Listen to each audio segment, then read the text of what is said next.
was yours, you were mine.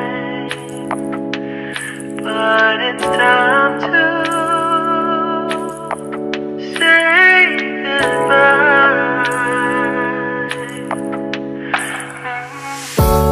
Didn't know that the honeymoon's just a phase.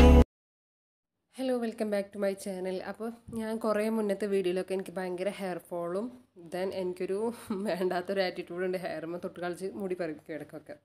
അപ്പോൾ അതിൽ നിന്ന് എനിക്ക് കുറച്ച് പേര് ചോദിക്കുന്നത് എങ്ങനെ മുടി വലുതായി ഇന്നിപ്പോൾ ഇന്നൊക്കെ വരുന്നുണ്ട് മുടി മാറ്റുന്നുണ്ടെങ്കിൽ ചെയ്ത് വന്നിട്ടുണ്ടെങ്കിൽ മനസ്സിലാണ് ഇടയ്ക്ക് ഞാൻ വന്നിട്ട് മാസത്തിലേക്ക് മാസത്തിൽ കണ്ടിട്ടില്ല 2-3 സിറ്റിംഗ് ആയി ഞാൻ ചെയ്യുന്നു. നല്ല മാറ്റമുണ്ട്. പിന്നെ അത് മാത്രമല്ല വേറെ ട്രീറ്റ്മെൻറ്റും ഉണ്ട്, അത് ഞാൻ വീഡിയോയിൽ ചെയ്യാം. അപ്പോൾ ഇത് മെയിൻ ഒരു ഡാൻഡ്രഫും കാര്യങ്ങൾക്കൊക്കെ ആയിട്ട് മാസത്തിലൊരിക്കലായിട്ട് ഞാൻ ഒരു ഹെയർ സ്പാ ചെയ്യുന്നുണ്ട്. അത് വളരെ നല്ലതാണ് ഹെയർ ഫോളിന് ഡാൻഡ്രഫിന് ഒക്കെ ആയിട്ട്. അപ്പോൾ അത് നിങ്ങളായിട്ട് ഷെയർ ചെയ്യാമെന്ന് വിചാരിച്ചു. കണ്ടു നോക്കൂ കേട്ടോ. ഇതിപ്പോൾ നമ്മൾ വീട്ടിലും ചെയ്യാം. അപ്പോൾ ഇതിൻ്റെ പ്രൊസീജിയർ എന്താണെന്ന് വെച്ചിട്ടുണ്ടെങ്കിൽ ഫസ്റ്റ് തന്നെ എൻ്റെ ഹെയർ നന്നായി വാഷ് ചെയ്തു. അത് വാഷ് ചെയ്യുമ്പോൾ തന്നെ ഭയങ്കര സുഖം കേട്ടോ. ഇതിനിപ്പോൾ എത്ര എമൗണ്ട് വരുന്നു ചോദിച്ചിട്ടുണ്ടെങ്കിൽ നിങ്ങൾ വലിയ എമൗണ്ടൊക്കെ കൊടുക്കേണ്ടേ എന്നുള്ളവർക്ക് വേണ്ടിയിട്ടാണ് ഞാൻ വീട്ടിലും ചെയ്യാം. ഞാൻ വീട്ടിൽ ചെയ്തിട്ടുണ്ട്. പക്ഷേ എനിക്ക് ഒന്നും കൂടി കെയർ വേണം. അതായത് അവരെ മസാജിങ്ങൊക്കെ എങ്ങനെ നമ്മൾ ചെയ്താലും അത്രയും എഫക്റ്റീവായിട്ട് കിട്ടില്ല. നമുക്ക് ആ ഹെഡ് മസാജൊന്നും അത്രത്തോളം എന്താ പറയുക, അത്രത്തോളം നന്നായി ചെയ്യാൻ നമുക്കറിയില്ലല്ലോ, നമ്മൾ പഠിച്ചിട്ടില്ലല്ലോ, പ്രൊഫഷണലി നമ്മൾ പഠിച്ചിട്ടില്ലല്ലോ. അപ്പോൾ എനിക്കത് വേണമെന്ന് തോന്നിയതുകൊണ്ടാണ് ഫസ്റ്റ് തന്നെ ഹെയർ വാഷ് ചെയ്തിട്ട് അത് ഡ്രൈ ചെയ്യണം. അപ്പോൾ എനിക്ക് സെൻറ്ററിലുണ്ട് ഹെയർ ഫോളൊക്കെ കുഞ്ഞു കുഞ്ഞു മുടികൾ വരികയാണ്. അപ്പോൾ ജസ്റ്റ് നനച്ചപ്പോൾ നന്നായി എടുത്ത് കാണിക്കുന്നുണ്ട് കേട്ടോ. അപ്പോൾ ആ ചേഞ്ച് എനിക്ക് ഇത്രത്തോളം പെട്ടെന്ന് ചേഞ്ച് വന്നത് ഇതുകൊണ്ടാണ്. പിന്നെ നല്ല ഹെയർ പാക്ക്, അതായത് സൺഡേസിൽ നല്ല പാക്ക് ഞാൻ ഇടാറുണ്ട്. അപ്പോൾ അതൊക്കെ ഞാൻ ഇതിൽ കുറച്ചൊക്കെ ഞാൻ ഇതിൽ ആഡ് ചെയ്തിട്ട് ഒന്നുകൂടി നല്ല ഹെയർ പാക്കൊക്കെ ഇപ്പോൾ ഞാൻ പരീക്ഷിക്കുന്നുണ്ടെന്ന് നിങ്ങൾക്ക് ഞാൻ കാണിച്ചു തരാം. ഫസ്റ്റ് തന്നെ ഹെയർ വാഷ് ചെയ്ത് ആ നനഞ്ഞ മുടി ഒന്ന് ടവൽ വെച്ചിട്ടൊന്ന് തോർത്തിയതിന് ശേഷം അതിൻ്റെ ലോറിയലിൻ്റെ സ്പാ ചെയ്യാൻ നമുക്ക് ഓൺലൈനിലൊക്കെ കിട്ടും. ഇതിപ്പോൾ അവർ ഏത് സ്പാ എന്ന് ഞാൻ ചോദിച്ചപ്പോൾ അവർ വല്ലാണ്ട് പറഞ്ഞു തരില്ല. അപ്പോൾ എനിവേ അത് നന്നായി സ്കാൽപ്പിലും ഹെയറിലും നന്നായി അപ്ലൈ ചെയ്തിട്ട് നന്നായി ഹെഡ് മസാജ് ചെയ്യാണ് ചെയ്യുന്നത് കേട്ടോ. സ്പാ ഹെയറിലും സ്കാൽപ്പിലും അപ്ലൈ ചെയ്തിട്ട് നന്നായി അവർ മസാജ് ചെയ്ത് തരും. ആ മസാജിന് മാത്രമാണ് ഞാൻ ആക്ച്വലി അല്ല നല്ല ക്രീമാണ് കേട്ടോ, അതുകൊണ്ടൊന്നുമല്ല. ഡാൻഡ്രഫും ഹെയർ ഫോളിനൊക്കെ ബെസ്റ്റാണ്.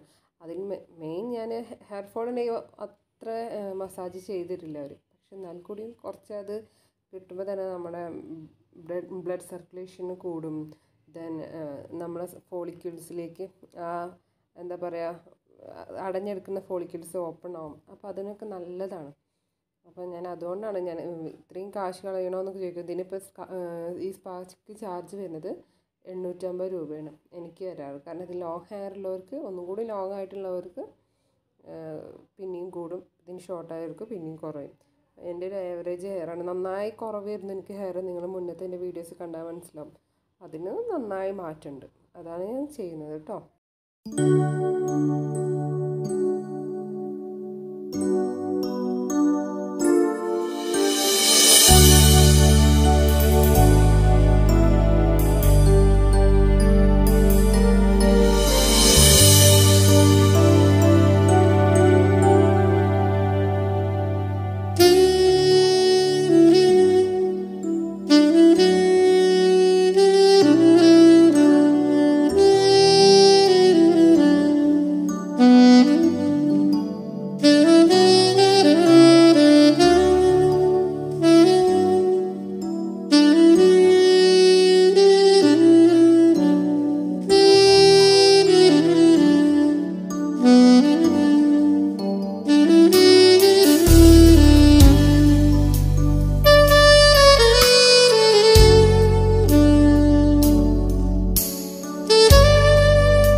ഹെഡ് മസാജിൻ്റെ കൂടെ തന്നെ 2 കൈകളിലും ഷോൾഡറിലും ദെൻ പുറത്തും ഒക്കെ ആയിട്ട് മസാജ് ഉണ്ടാവും. ബ്ലഡ് സർക്കുലേഷൻ, അതായത് നമ്മളെ ഹെഡിനുള്ള ഞരമ്പിന് പോക്ക്, അങ്ങനെയുള്ള ഭാഗത്തൊക്കെ നന്നായി മസാജ് ചെയ്യും. അപ്പോൾ കയ്യിലൊക്കെ മസാജ് ചെയ്യുന്ന കാരണം വീഡിയോ അപ്പോൾ ചെയ്യാൻ പറ്റില്ല. എന്നതിന് ശേഷം ഇത് കുറച്ച് നേരം വെച്ചിട്ടൊരു 10-15 മിനിറ്റ് വെച്ചതിന് ശേഷം വാഷ് ചെയ്ത് കളയുകയാണ് ചെയ്യുന്നത്.